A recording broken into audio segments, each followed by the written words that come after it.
All right, buckle up, everyone, because today we're diving deep into something super fascinating. We are. The science of female arousal. Ooh, exciting. And let me tell you, the source material we have for this deep dive is already blowing my mind. Really? It's called The Lost Tapes. Wow. So yeah, the title alone had me intrigued. But the content is even more fascinating. I'm sure it is. I mean, it's a topic that's been shrouded in mystery and, frankly, a lot of misinformation for far too long, Right, exactly. And that's what we're here to do today, uncover the truth, the real science behind what happens when women experience arousal. Absolutely. So to kick things off, we'll break down the physical responses, like what's actually going on in your body, all those sensations and changes. Yeah, the nitty-gritty details. And then we'll get into the really exciting part, how to navigate those sensations. What are the options? What are the choices you can make? Because knowledge is power, right? 100%. So let's dive right in. Ever stop to think about what's happening behind the scenes when you're feeling aroused? It's actually quite intricate. It is. It really is. Yeah. It's like a perfectly choreographed symphony with all these different systems working together. Yeah. And one of the first things that happens is increased blood flow to the pelvic region. Oh, yeah, that makes sense. Everything starts flowing. Yeah, it's like the body's way of prepping for, potential action. Right, potential action. Right. And that increased blood flow leads to one of the most obvious signs of arousal, I guess. Vaginal lubrication. Exactly, vaginal lubrication. But it's not just about making things, more slippery, right? No, not at all. Lubrication actually plays a big role in enhancing pleasure, too. Really? Yeah, it does. It helps stimulate nerve endings, reduces friction, which could cause discomfort. So it's kind of like your body's way of saying, hey, this feels good, let's keep going. Wow, so it's both practical and pleasurable. Exactly. Okay, I gotta ask about something that's always fascinated me.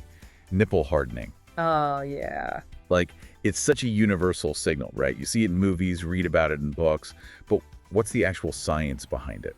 So nipple hardening is a direct result of your autonomic nervous system kicking into gear. Autonomic nervous system. Yeah, the same system that controls things like your heart rate and breathing. It basically goes into overdrive when you're aroused. Wow, so it's all connected. It is. It's like the nervous system gets the memo that something exciting is happening and sends signals throughout your body. And those signals are saying, hey, pay attention to these areas. Right. And it's not just nipples. That same system is responsible for goosebumps when you're excited or nervous. Oh, wow, that's so cool. Okay, so that explains the nipple thing. But what about, the other classic signs of arousal, like heart racing, breath quickening? Right. Well, that's your body essentially preparing itself for, heightened activity. That's like revving the engine, right? Exactly. Yeah. It's like your body's saying, okay, we need to be ready for whatever's coming next.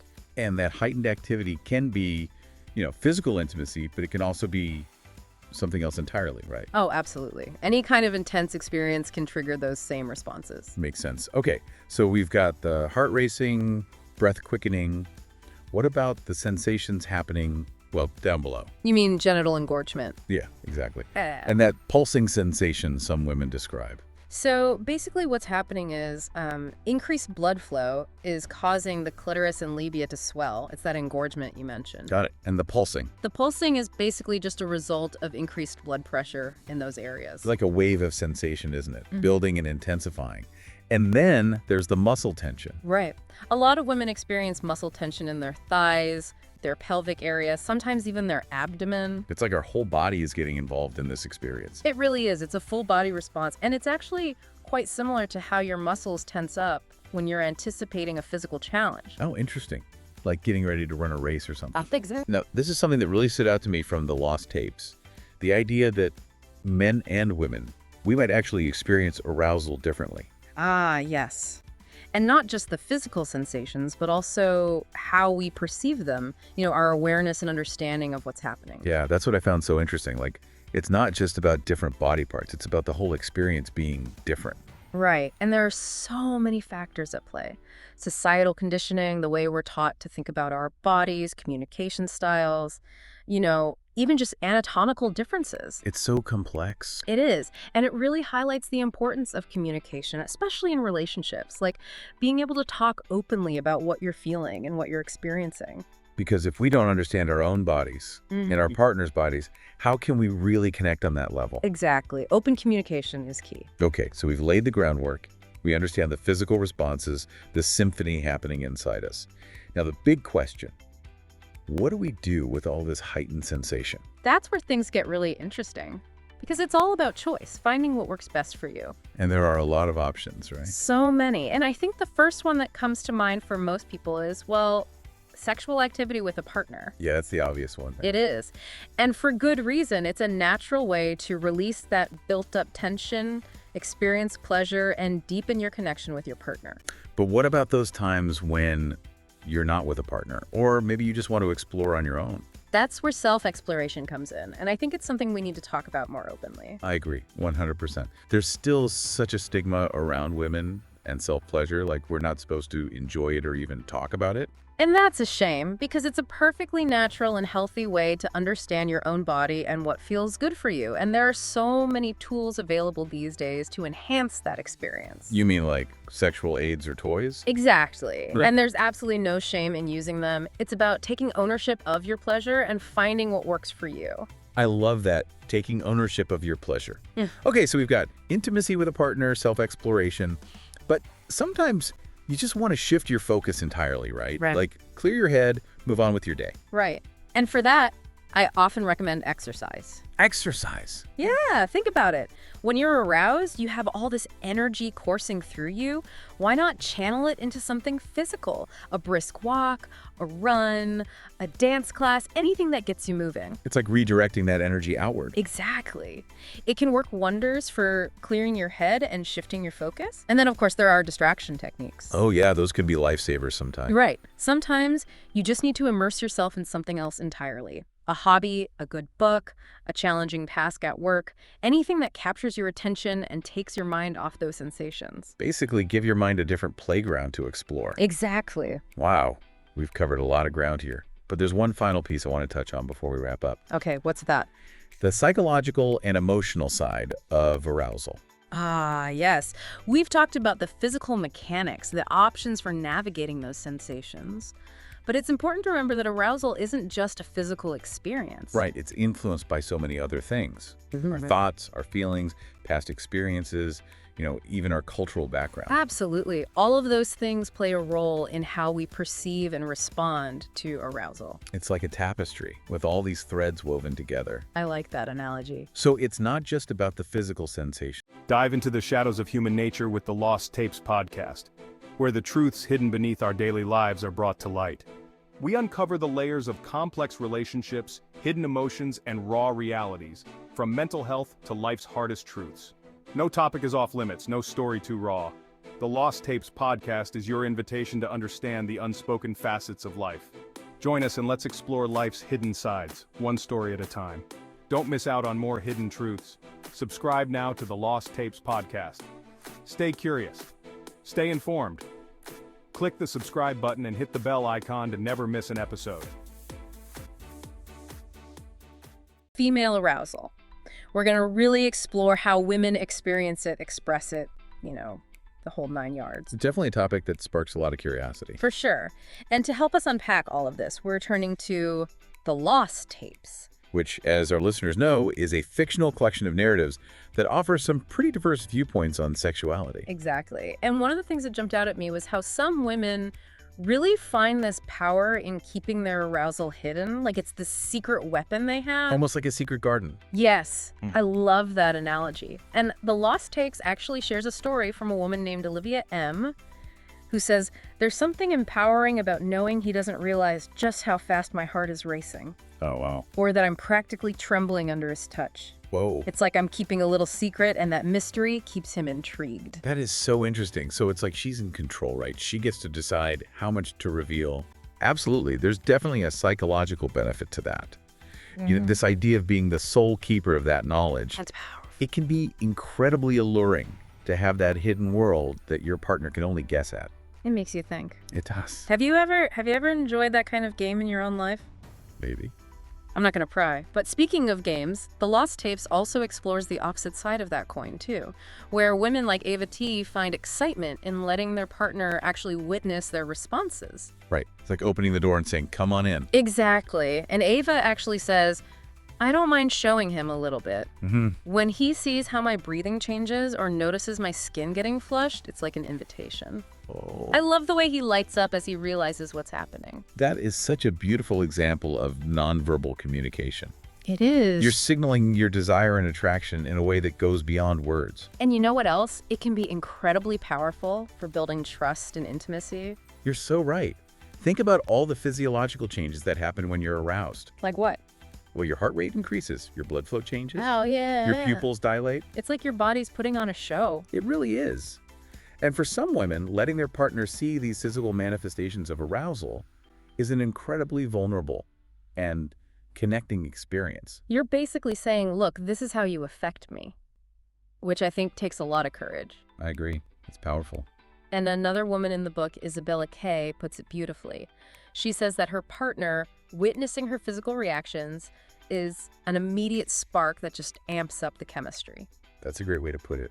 But do you think it always has to be about like intensifying the experience? Could this type of openness also lead to a deeper kind of intimacy?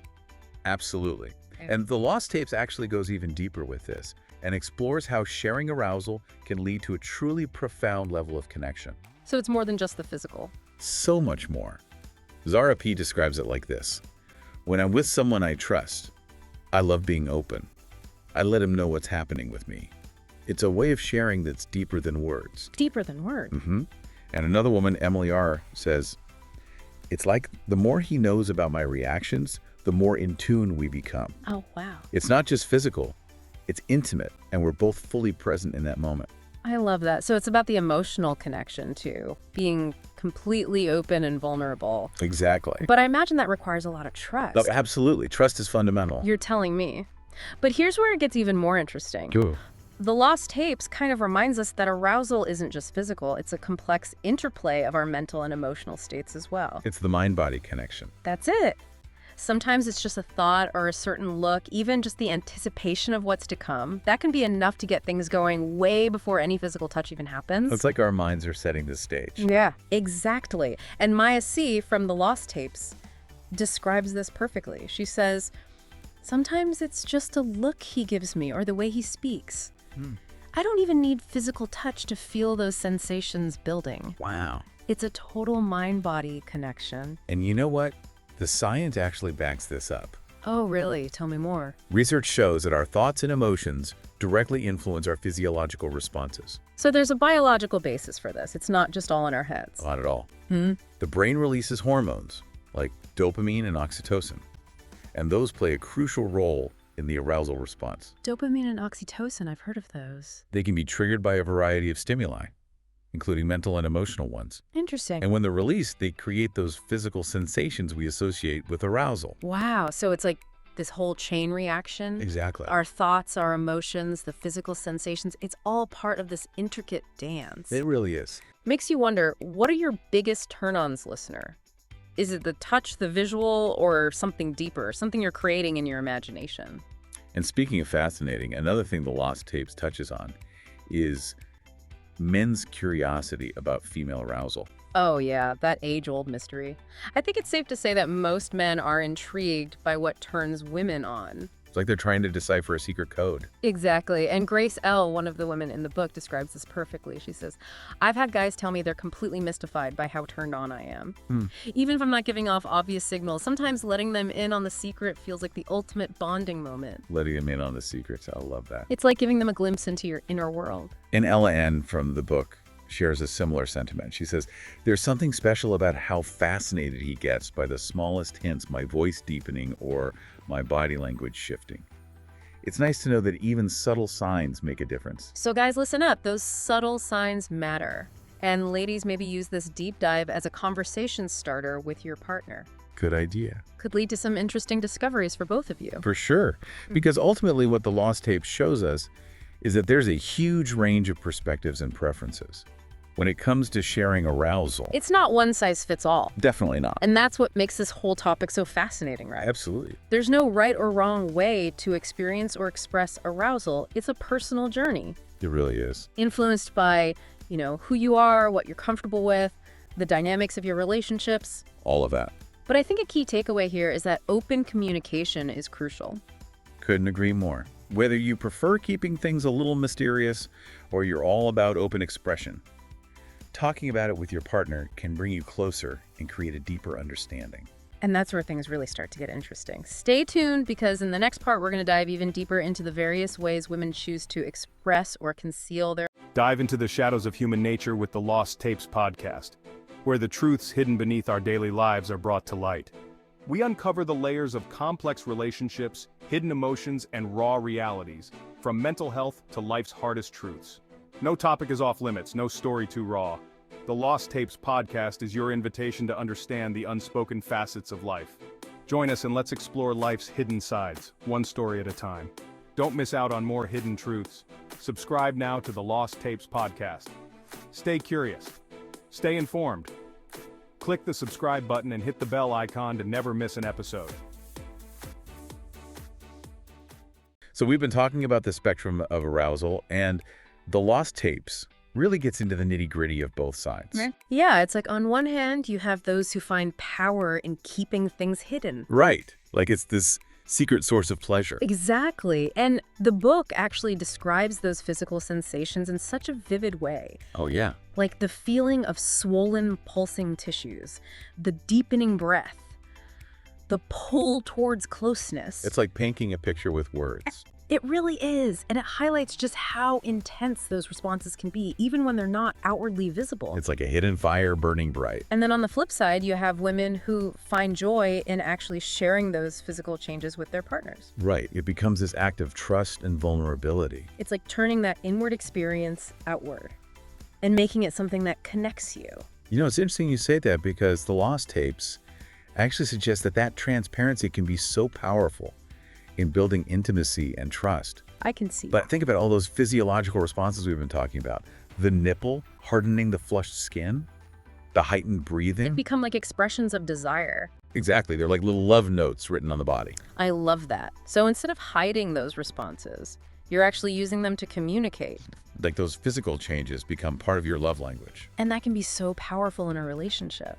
Absolutely. And it really highlights how arousal can be something that both partners can participate in.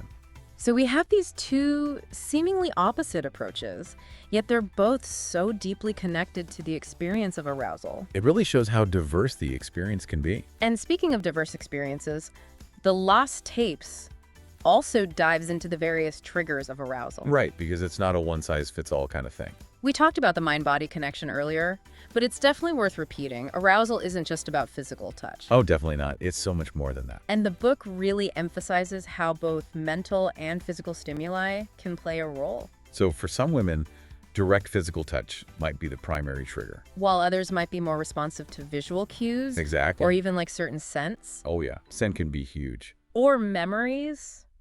Even just the anticipation of something. It's like our brains are wired to respond to all sorts of things. And that's where the mind-body connection comes in. Right. And the Lost Tapes actually touches on the role of the amygdala, the part of the brain that processes emotions. Oh, okay. So when we experience something pleasurable, the amygdala sends signals to the hypothalamus, which then triggers the release of those key hormones. Like dopamine and oxytocin. Exactly. Those love chemicals. And those hormones create those physical changes we associate with arousal. It's like this amazing chain reaction. Wow. It really is fascinating how interconnected everything is. It is. And you know, another fascinating aspect that the Lost Tapes explores is the male perspective on female arousal. Oh, yeah. That age-old mystery. Exactly. And what's interesting is that the book really focuses on men's intrigue with its subtlety.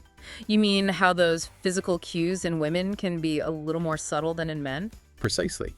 But the book emphasizes that the moment of shared awareness, when both partners kind of tune into those changes, it can be incredibly powerful. It's like a silent acknowledgement of what's happening. Exactly. And it can really deepen the attraction and intensify the whole experience for both partners. So it's about moving beyond assumptions and really tuning into those subtle cues. Absolutely. And that kind of brings us back to the main theme of the Lost Tapes, this mystery and allure of female arousal, and all the diverse ways that women choose to express it or conceal it. It's about recognizing that there's no right or wrong way to experience these things. Exactly. It's a journey shaped by individual preferences, cultural influences, the dynamics of each relationship. It's unique to every person. It is. And one thing that really stood out to me was the role of communication. Oh, yeah, for sure. Open communication seems like it's key. It really is. Whether you prefer to keep things private or share them openly with your partner, talking about it can make such a difference. Okay, so we've talked about the spectrum of arousal, how women experience it, how they express it, and now I'm thinking about how all of this plays out in relationships. It's a whole other layer, isn't it? It is, and I feel like communication has to be a big part of this. Oh, absolutely. And the lost tapes really highlights that. Really? Yeah, it shows how open communication, no matter where you fall on that spectrum, can be like a game changer for couples. So it's not just about knowing yourself, it's about sharing that knowledge with your partner. Exactly. Because when you and your partner are both on the same page about how you experience arousal and how you want to share it or not share it, there's so much less room for misunderstanding or frustration. Right, because you're both coming from a place of understanding. Exactly. And, the lost tapes actually dives into some of the potential challenges that couples might face when it comes to communicating about arousal. Oh, like what? Well, for some couples, it can feel awkward or even a little intimidating at first. That makes sense. It is a very personal and often vulnerable topic. But I guess like with anything in a relationship, the more you talk about it, the more comfortable you become. That's so true. It's about creating that safe and judgment-free space. Here you can both be yourselves. Exactly. Where both partners feel comfortable expressing their needs and desires. And this isn't a one-time conversation, right? No, definitely not. It's an ongoing process. It's about being curious, being willing to listen, and being open to learning from each other. And that's what makes this whole deep dive so valuable, I think. You think so? I do. Because it's not about telling anyone what's right or wrong when it comes to arousal. Right, it's about understanding. Exactly. It's about understanding the different ways we experience it and express it. And maybe challenging some of those preconceived notions we might have. It's about giving ourselves and our partners permission to be who we are. To embrace our own unique experiences. Exactly. And when we do that, it opens up the door for deeper intimacy and more fulfilling connections. Because we feel seen and understood. Precisely. So as we wrap up this deep dive, I feel like we've covered so much. we've explored the mystery, the science, the emotions, and of course the importance of communication. It's been quite a journey. It has. But before we go, any parting words of wisdom for our listeners? Oh gosh, words of wisdom. That's a lot of pressure. But I think I would say embrace what feels authentic and empowering to you. There's no one-size-fits-all approach to arousal. That's so important to remember. It is. And don't be afraid to talk about it with your partner. You never know what you might discover. Absolutely. Sometimes the most fulfilling discoveries happen when we open ourselves up to those conversations. Well said. Thanks for joining us on this deep dive, everyone. It's been a pleasure. And until next time, keep exploring, keep the conversation going, and most importantly, keep it real.